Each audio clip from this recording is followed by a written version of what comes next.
Hi, my name is Teddy, and welcome to part one of the SCoBIRC Cirque web series.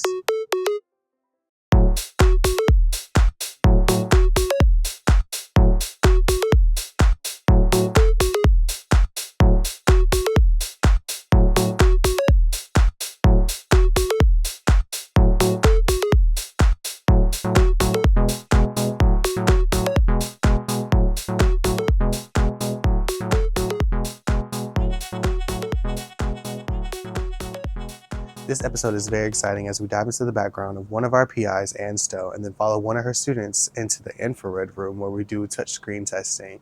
And then after that, we're going to have a one-on-one with a recent graduate, well, almost graduate, Olivia, as she prepares for her defense. Hello, my name is Adriana Rainey. I am a junior and I major in neuroscience with a minor in biology. Hi, my name is Ann Stowe. I'm a professor in neurology and neuroscience, and I have a PhD in molecular and integrative physiology. Hi, I'm Jory Wilson. I'm going to be a junior, and my major is in biology, but a minor in pharmacology. So, where are you from? What? So weird. I grew up in Kansas City, originally born in St. Louis, but grew up in Kansas City and went to the University of Kansas.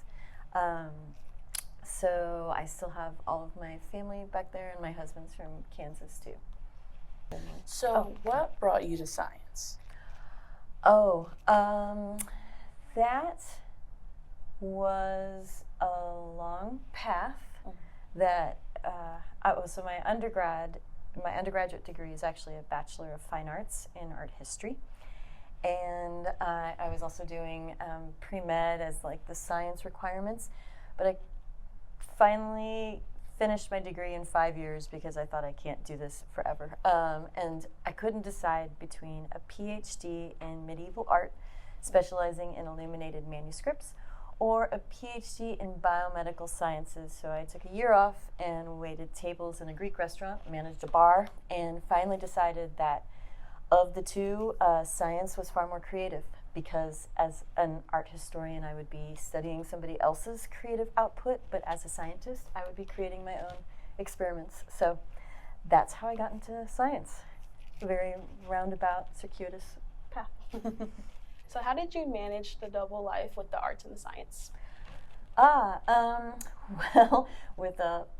Luckily at the time, I would say, because I paid for my education, that anything over 12 hours, credit hours, was just all one flat fee, which was nice because I had to take a lot of studio art classes, which ended up being more of my creative outlet, and then the stress of the organic chem all of the science classes were very stressful. So I would say that the fine arts classes sort of helped me out and really balancing it.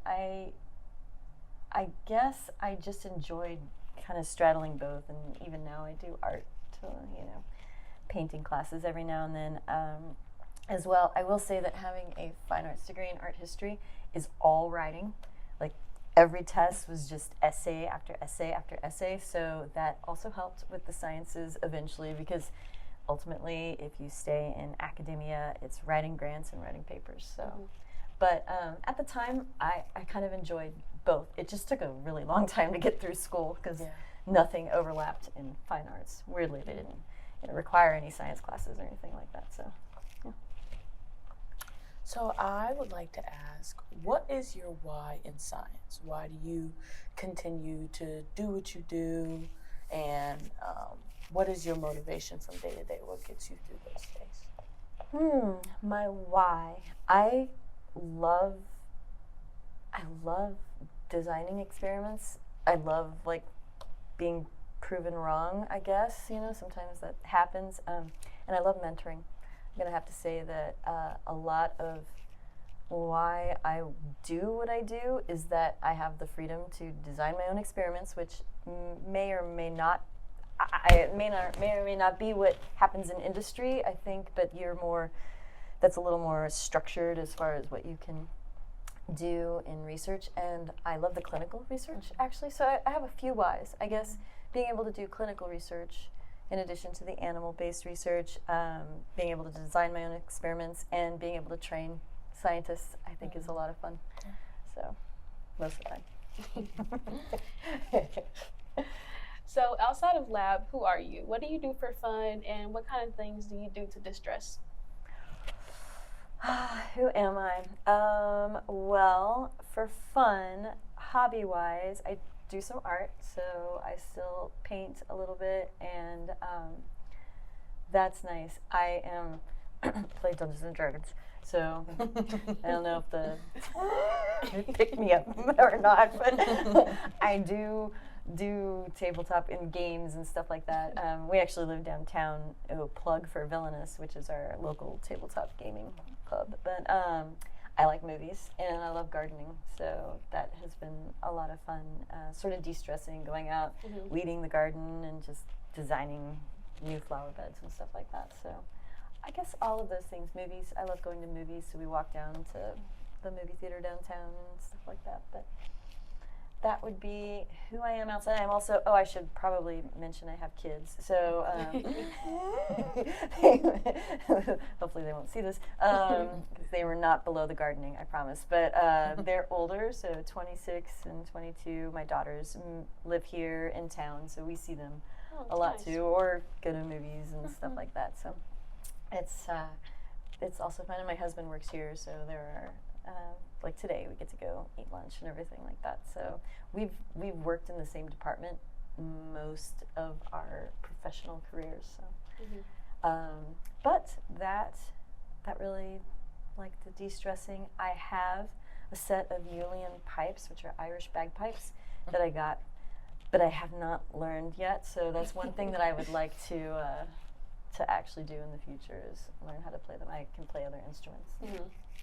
So when you're looking at your images and your figures, do you really get that art side, and how does that come out or play a part in that role? Oh, yes. Well, I'm pretty sure that anybody who's ever been in my lab would probably be annoyed by my fine art side.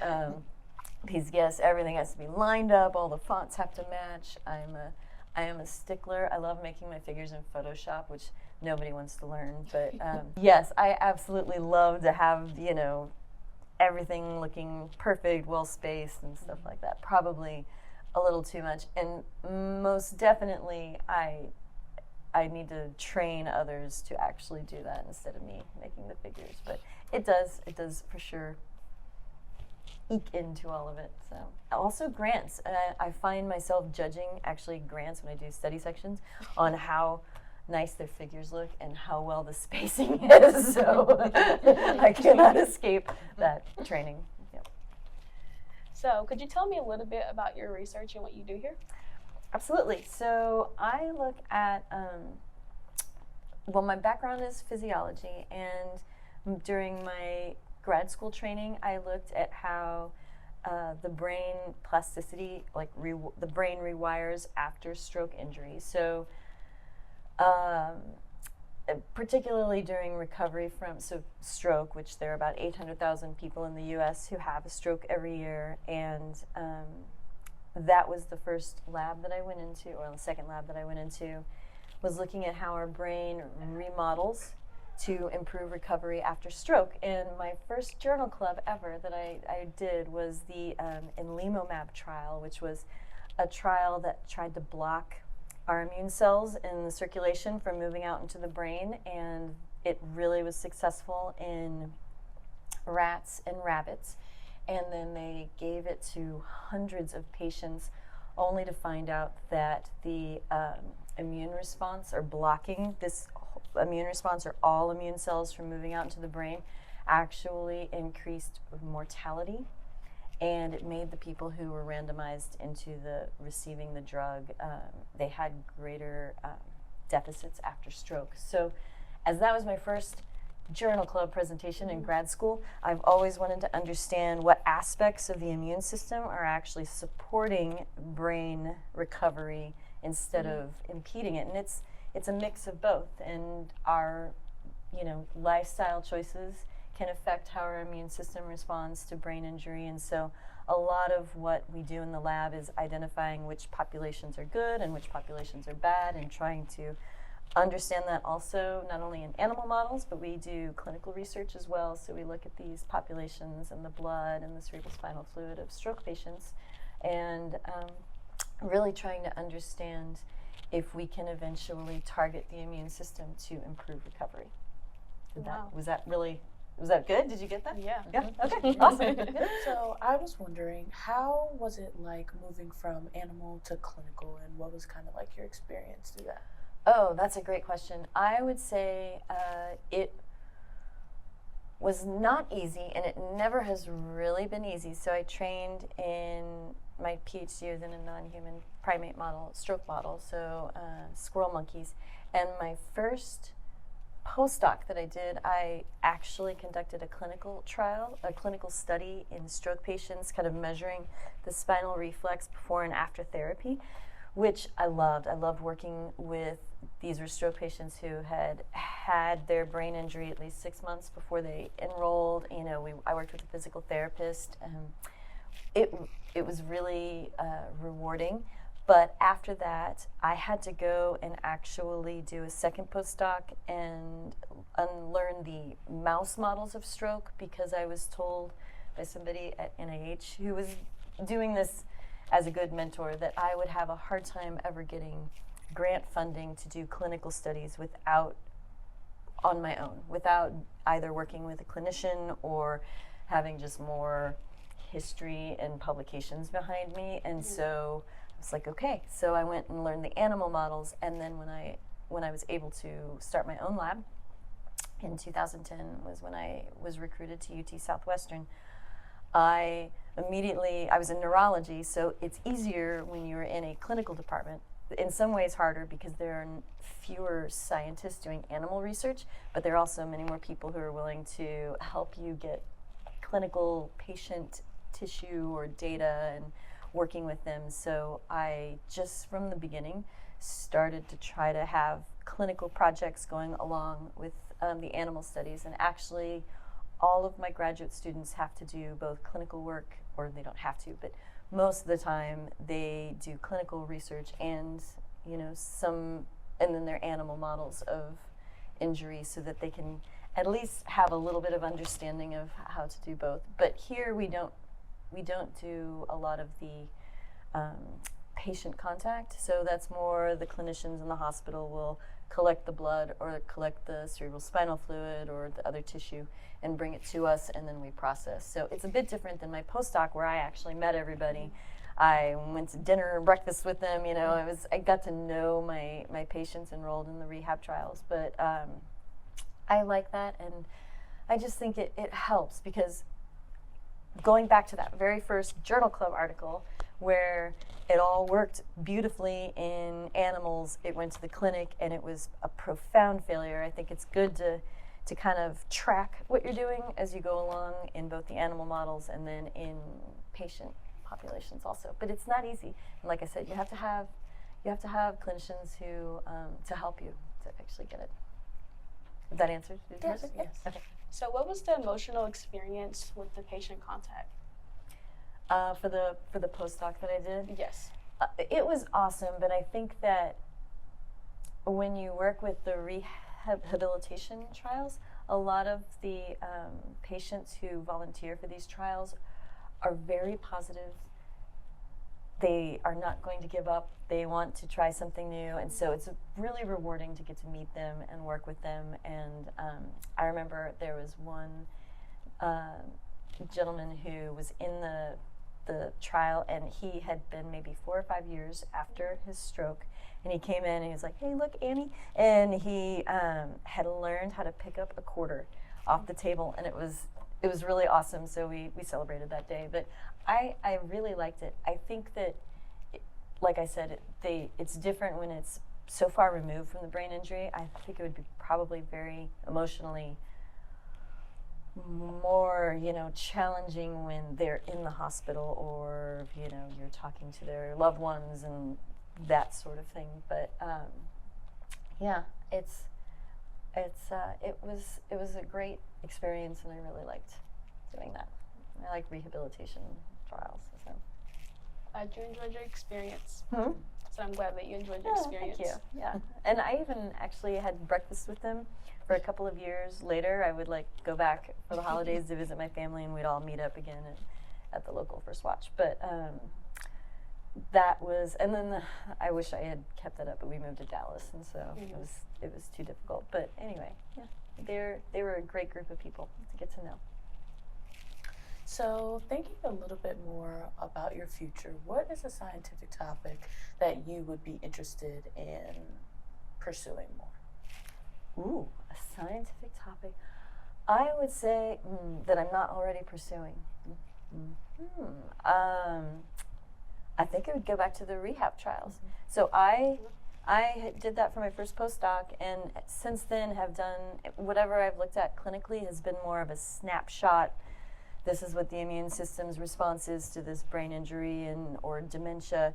But I think from brain injury patient point of view, you have a very long window that you can give rehabilitation, and I'm pretty sure for most people, health insurance also doesn't really support a long enough time for somebody to go through rehabilitation. But to be able to then block some cells in the immune system or boost some cells in the immune system that can support recovery, that ultimately would be like incredible to kind of loop it all back around to that very first Journal Club article where, you know, they were blocking it and it failed, but to be able to have identified populations that are either good or bad and kind of couple that with rehabilitation long-term following brain injury. That would be my goal. Amazing. Yeah, thank you. So, when talking about your science and all the work that you contributed to, what is one topic that you feel is the hardest to communicate to those outside of your field? I would say plasticity.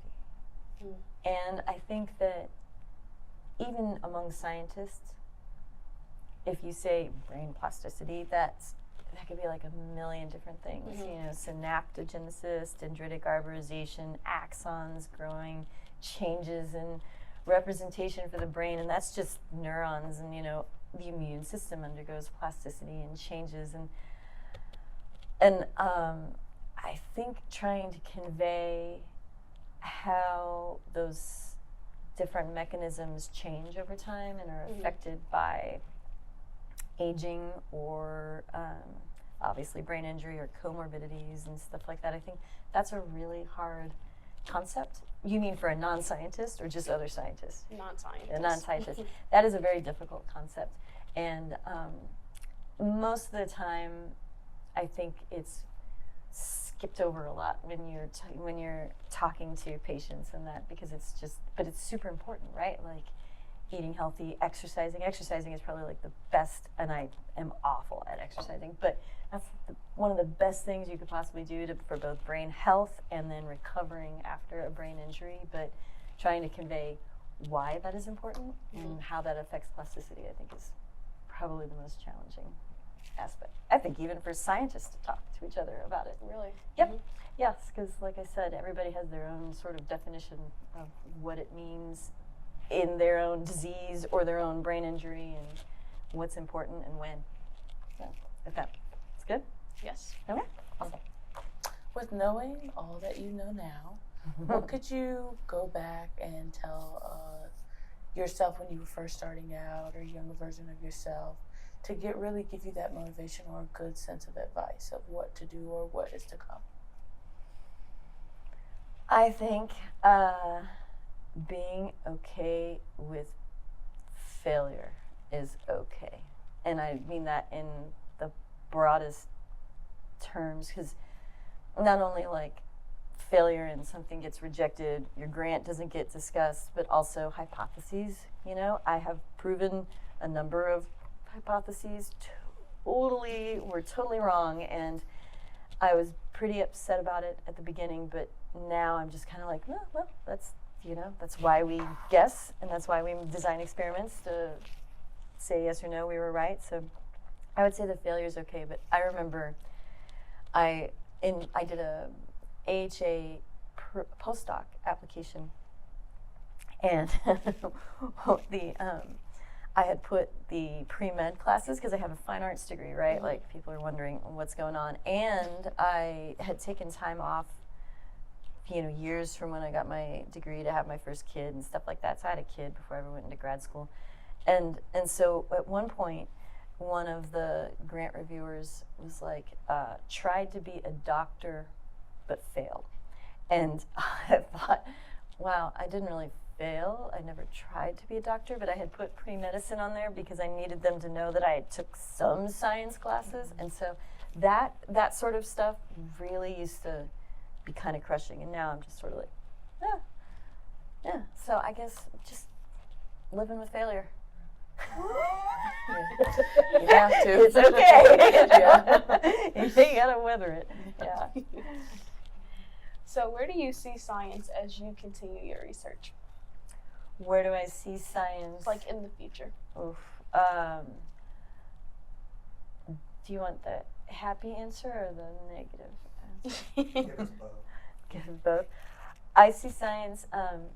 The happy answer is, I think that give us another 10 or 15 years, and have you heard of precision medicine?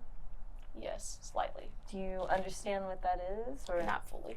Okay, so precision medicine is sort of tailoring a treatment to the individual, and so a lot of things fail in clinical trial. For instance, after stroke, everything pretty much long term has failed except for TPA, which dissolves the clot.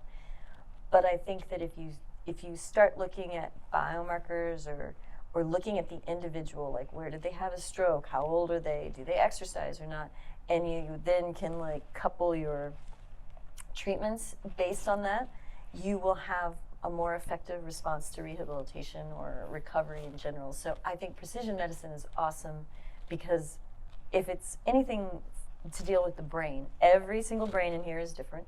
Every single blood vessel supply is different. All of our neurons are wired differently.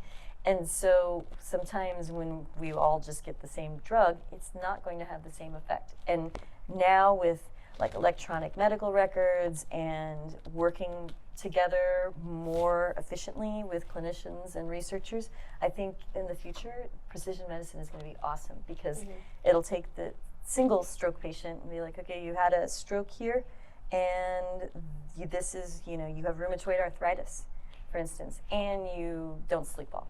So you should be getting these medications as opposed to other ones. So that's the awesome part. The part that I think is harder and the more negative is I think that as the decades go on, it's going to be harder and harder to conduct animal research and get public support for that because there's not as much outreach or understanding. There's a lot of distrust in science and medicine. And those are going to be barriers, and I already have colleagues in Europe, for instance, who have a much harder regulatory time to conduct science, and things aren't always perfect. You guys know, you design something and it doesn't necessarily work right the first time or the second time, and we have a lot more flexibility here in the US, but I think that I worry that will be more of a challenge, and there is no computer system, no AI that is ever going to be able to model the individuality of the 5 of us in this room, let alone millions and millions of people. So that's the negative. I think that's going to be hard. But on the reverse end, something like AI will probably be able to help with precision medicine. So you've got your balances. How would you describe the importance of animal models from a scientist's perspective? That's a great question. I would say, and I actually offer this. I teach a couple of lectures in a physiology course, and I always say if anybody has questions, but the importance to me of animal models is that you have multiple organ systems responding. Your multiple organ systems will respond to brain injury. What happens in the gut affects how the brain recovers. What happens in the muscles or that are produced, it's just so complex that you cannot, going back to the computer modeling, it's just, we don't know what's going on. We don't even know every protein in every cell, let alone what each protein does with aging or in a young person who has TBI or, So animal models get us a little bit closer to understanding the complex interplay of the human body.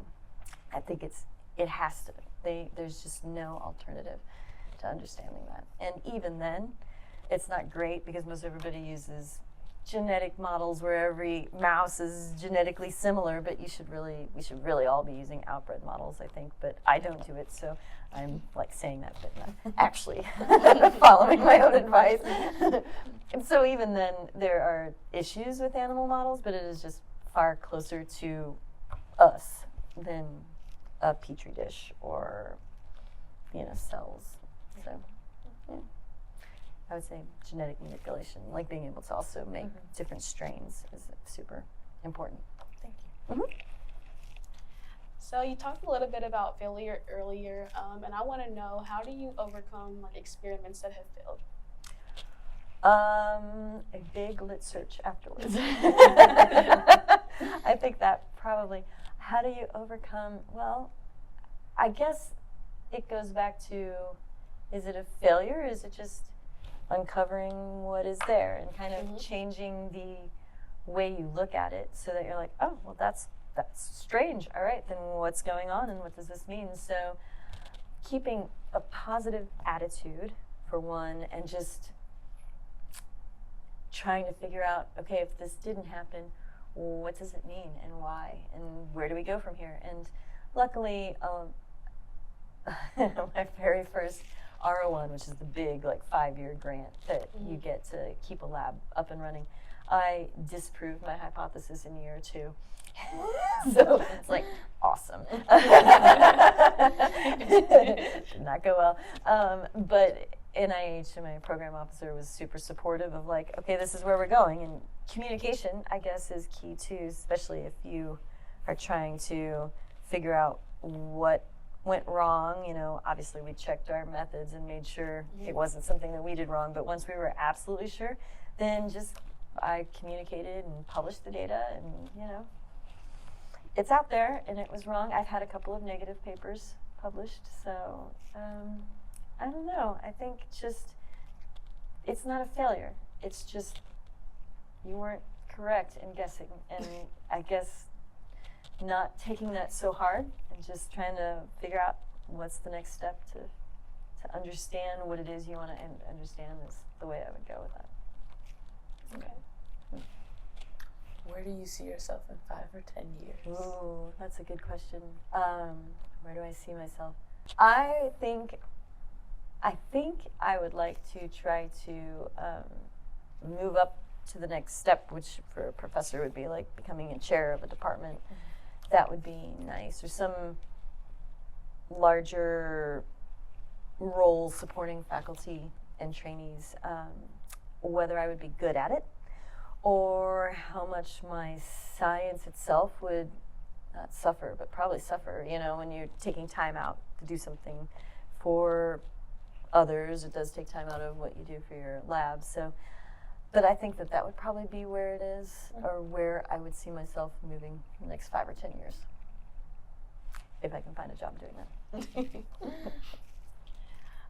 So if you could collaborate with any scientist, who would it be? That I don't know, or that I know? That you don't know. That I don't know personally. Oh, I should have thought about this one. Who would it be? I think it would be, oh man, though, now I've forgotten her name. Beth Stevens? Is it Beth Stevens at Harvard? No, I didn't. Beth Stevens at Harvard, yeah. Oh, okay. I would say from the plasticity-based work that she does, and trying to kind of tie that in with the adaptive immune stuff that we do. So that would be a great collaborator potentially. I have a lot of very good collaborators too that I'm already working with, not to diss them. And I think that would be one, sort of looping me back around to the more neuro aspect of plasticity, because I've sort of veered to the immunology side of things, and probably should have some neuroscientists yank me back in. So. There was one thing you could just say to someone that was suffering from SCI or TBI about the research that is being done. What would you say? Oh, that's a good question. So I would say, if at all possible, try to find a university where you could get involved in some of the clinical trials. I think especially long term, so a lot of the clinical studies will recruit people while they're in a hospital, but it's more difficult to get patients once they're released and they go home, and it's particularly difficult and challenging, for instance, in Kentucky, because there's a large, a lot of them are from Appalachian areas and have to drive for hours, and so that's not as easy. But I would say anybody who is capable, is willing to and able to make it, I think volunteering in rehabilitation trials would be great, because it's often the people who live closest to the hospital and who, like I said, they're very positive, never giving up, but that's not everybody, and I think we need to broaden the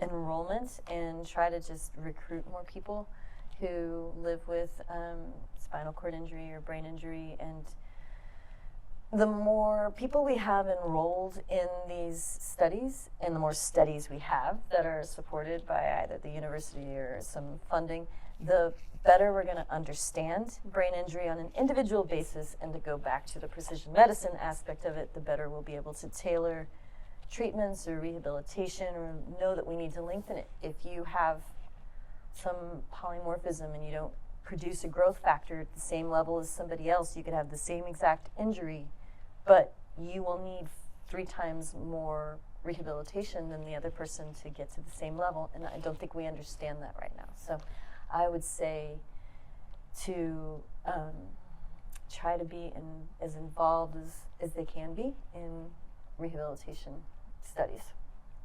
Thank you so much, Dr. Stowe, for being a part of the panel. We really appreciated you here today and listening to all that you have to grace us with your knowledge. So thank you so much. Hey, you're welcome, of course. And I enjoyed both of you and the questions. And if you have any other questions, you can always just email me or pop into my office.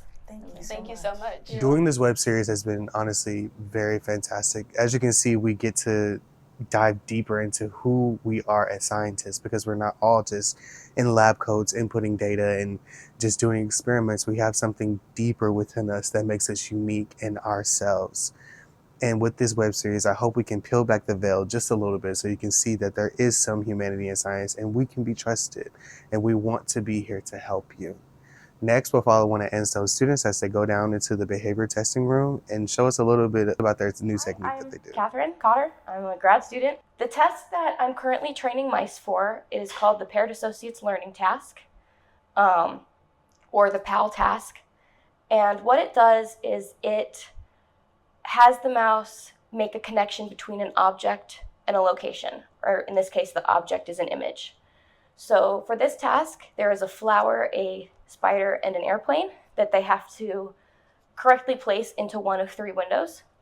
So I'm going to go ahead and start up that task and then show you what it looks like when a mouse would be in there and what the different responses they could do would trigger in terms of reward or the punishment, which is the house light.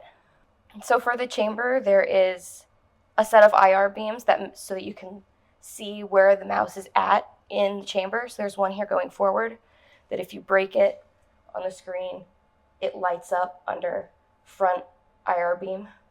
And then if you cross the back, and then there's also an IR beam that runs through the reward tray so that it knows when it's the mouse pokes its face in. So that's the top one's tray, plus I just triggered the back IR beam again. And then when the reward is dispensed, it'll play a tone.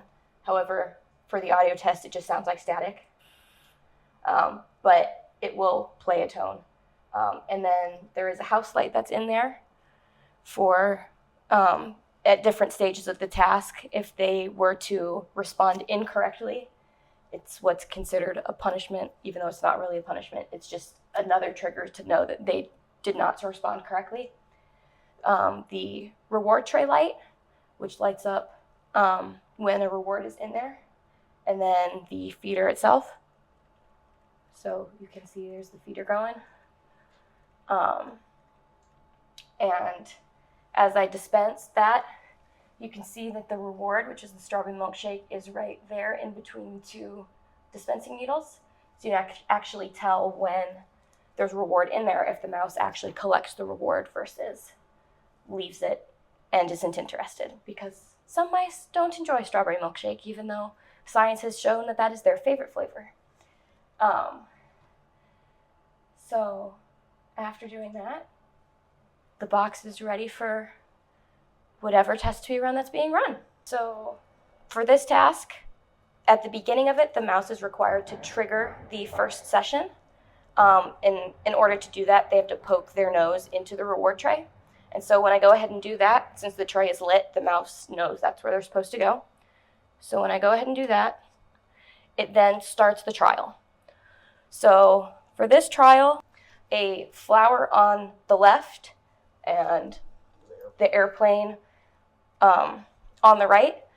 And so how this task works is that the correct location of the flower is always on the left, the correct location of the airplane is in the middle, and the correct location of the spider is on the right. And so the mouse is shown two images as we see here, one of them in the correct position and one of them in the wrong position. So in this case, after the mouse is trained on the task, if they were to do a correct response, they would go ahead and touch the flower because it is in the correct position, which is on the left. So if they go ahead and touch that, you can hear the reward tone go off, and a reward was dispensed into the reward tray. And so the mouse then would collect the reward. There we go. I think I covered the IR beam with strawberry milkshake, which is why it's important for the mouse to collect the reward. And so after they collect the reward, there is what's called an inter-trial interval, which for this task I believe is 30 seconds or less than that. And so after that interval, the reward tray will light up again, even though there's not a new reward, but it's so that the mouse can trigger the next trial.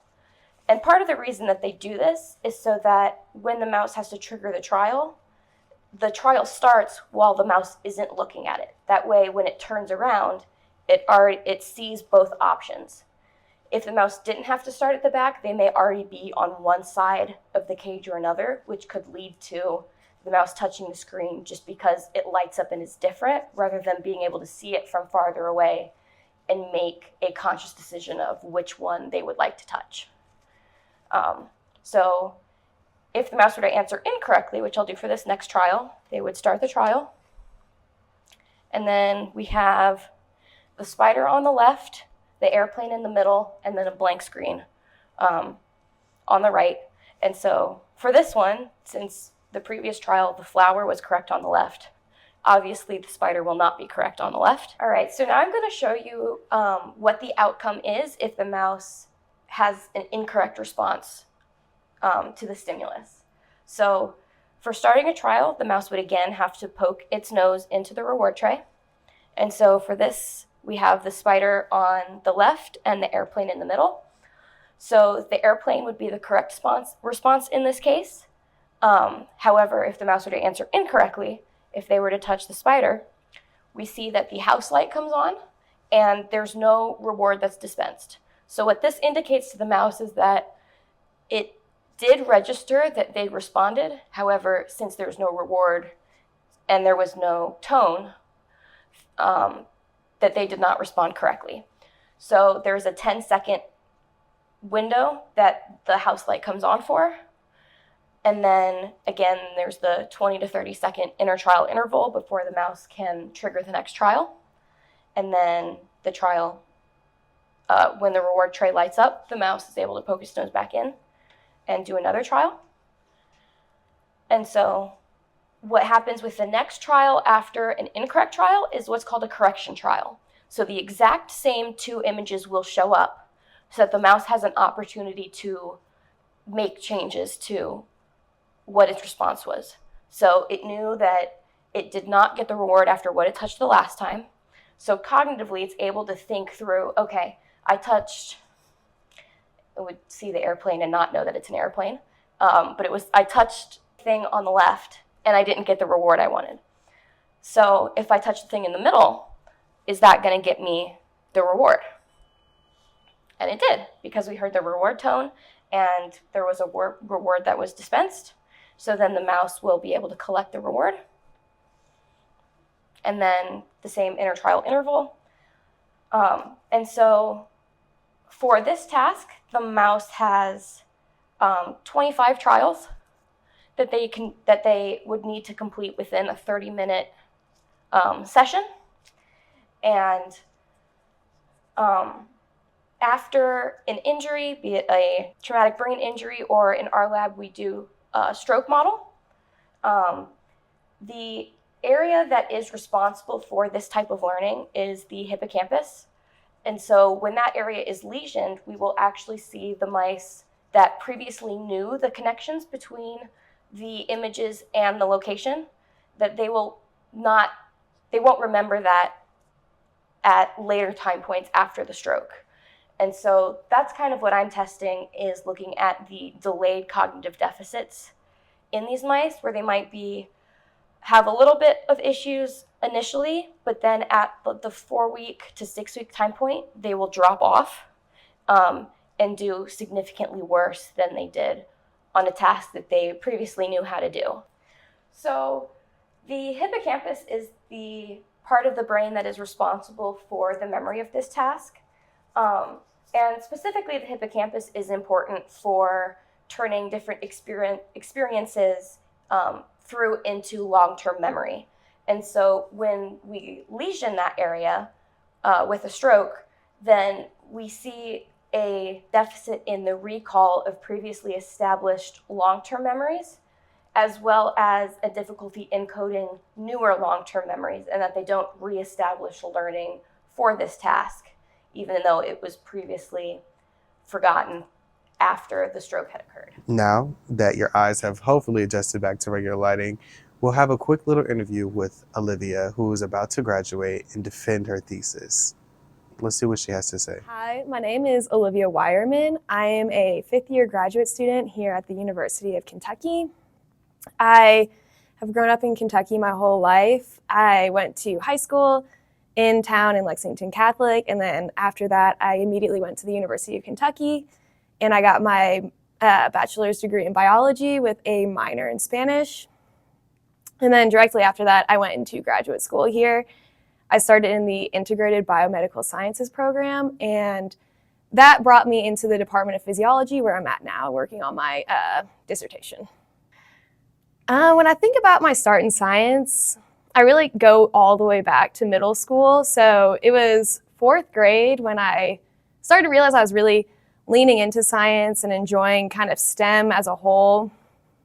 And it was my science teacher, Mrs. Boulanger, who really kind of nurtured that with me and nurtured that in me. And she's the one who helped me put together my application for an advanced math and science program in high school. So I did that all 4 years throughout high school, taking advanced math courses and biology and all of that. And I got my first taste of research my junior year of high school. So that was the first place I drove after I got my driver's permit, was the research lab. And I got to get really close with all the folks in that lab. And I continued in research throughout undergrad. And that's when I kind of realized that that route was satisfying my curiosity and was the right fit for me. I was always looking for a career where I felt like I was helping people and putting good into the world. So a lot of the careers that I looked at through undergrad were more health professional based. So I had a sister who was an occupational therapist. I was interested in that. Pre-med was a really common route, so I was also interested in that. At the same time, I was doing research. And I started to realize that research was making this huge impact, that you can make discoveries that were going to help a much broader range of people than maybe you would be able to see as a practitioner. And that really excited me. And the more I looked into it, I had a really close friend who went into graduate school, and she was telling me that it's more of an outlet for creativity. You get to be independent. You're your own boss kind of right off the bat. And that all sounded really exciting to me, and I knew that I liked being in a research lab, so that's why I chose to stay in it for grad school. I think it's really hard as an undergraduate to find tracks other than MD or DO or PA or PT because there's a lot of really set tracks. You know exactly what courses you need to get into those. And I think it's harder to find information on graduate school. Even when you're in a research lab, you might not realize that the graduate student you're working with is working towards a PhD. And it really wasn't until the very end of my senior year when I met back up with one of my friends from high school, and she was in her first year of graduate school, that she described the whole process to me. And I realized that that was how you became a professor at universities, and I loved my professors in undergraduate, specifically the ones that I had in physiology.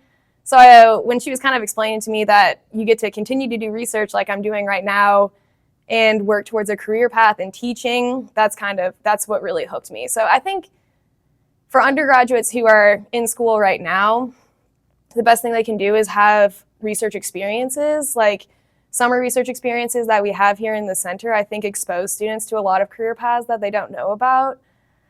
And really just to ask questions when you're in those labs, maybe better than I did in undergrad.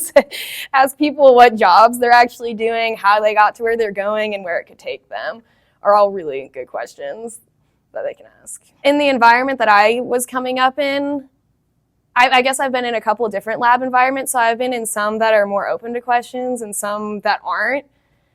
And it's really just building up your own confidence, and maybe even, I think I just didn't realize what I didn't know. I didn't know what questions to ask. So I think a one-on-one mentorship can help a lot with that. It can be hard to ask a question to a large group of people, like a lab meeting, but if you can find someone that you're comfortable with one-on-one, even just asking them what questions am I forgetting to ask, those sorts of things can help. And then over time, you get more comfortable with putting yourself out there and being vulnerable. But for me, it just came with time. So I chose my research project because I wanted something that was very relevant to the people who were impacted by the research. So we study spinal cord injury research, or we study spinal cord injury, and the lab is mostly looking at neuroinflammation. And when I came into the lab, we were kind of getting curious about some of these other peripheral effects of spinal cord injury. So autonomic dysfunction with like sexual function, bladder function, bowel function. And we were really getting interested in that because there were surveys going out to people living with spinal cord injury saying these things are impacting our lives as much, if not more, than being wheelchair bound or having mobility issues. And we really heard that, and we wanted our research to be as relevant as possible. And that's where my project came in, where I started to develop a model of bowel dysfunction after spinal cord injury. So I'm really hoping that the impact that my research leaves on this lab is that we are translational focused, and we're focused on the priorities of the people that are going to be receiving our research. And that ultimately it can actually kind of spring off a new branch, not just for our lab, but for the field as a whole. I hope that the model that I developed is going to be used and that it can actually contribute to some of the findings down the road. I think one of the largest hurdles was just not knowing when I needed help. So going through a lot of math and science programs, having a lot of advanced classes, I was used to being able to kind of buckle down and do things on my own. That didn't work so well in graduate school. There was all sorts of different things to learn, different styles of writing. And I can remember just locking myself up for weeks trying to write up an NIH-style grant for my qualifying exam. And I knew I was in over my head, but I just did not want to ask for help because that's just not the way that I had been rolling through college, and it will totally burn you. It was definitely a humbling experience, and I think that was my biggest lesson that I learned too, was knowing when I need to ask for help. If I could give advice to first-year grad student Olivia, it would be to look at the bigger picture. Grades are not quite as important in graduate school. I know first-year Olivia can get the grades, but I think I needed to switch my perspective, and I would tell her, look at the bigger picture, look at what is this class going to teach you about for your research, and actually learn it, and don't just learn it for the exam. Ask people in lab bigger questions about how you design a project. Just realize that just because you got an A in the class, there's a lot that you don't know, and you just need to ask people what you're missing, and just to bring you into the loop.